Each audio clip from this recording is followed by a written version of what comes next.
your standard case, meaning that there is so much of the information involving this case that is not releasable.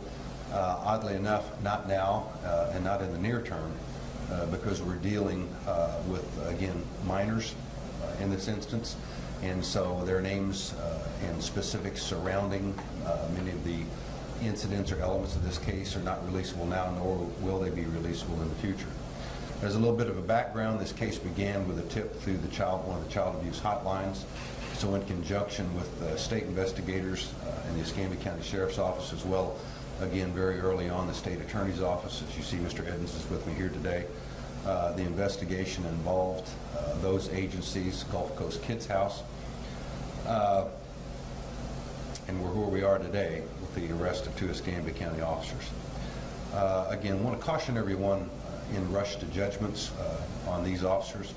I want to ensure that they are required to have due process like everyone else is through the court system. I want to answer a couple of questions that have been called into the Sheriff's Office. Number one, why photos of the deputies are not released. Deputies' photos are not released upon their request through the booking process. That's covered under a different Florida statute. That, of course, is not only for the protection of the officer, but for the officers' families.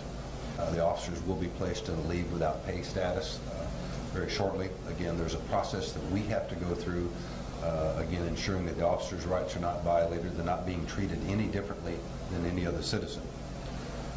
Right now, the continuation of the case is huge, so let me give you an idea. We just, working in conjunction with other agencies, received some information downloaded from computer systems involving this case. We have over 100,000 images that have to be reviewed in addition to videotapes. So as you can well imagine what a labor-intensive process that's going to be for us to go through all of that material again and see again its relativity to this case and how it will be tied in. We can't obviously release the information on the identity of any of the victims who are minors.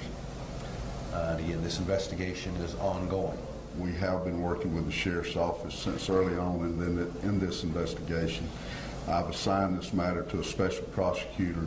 We will engage in a vigorous but fair prosecution of this matter. The investigation is still ongoing. Not only are we complicated in what we can say by the fact that minors are involved, but also by the fact that there are 2 other defendants that are related to this investigation that for which active warrants have been issued. The sheriff may give you additional details about that, and as a result we will be quite limited in what we can say.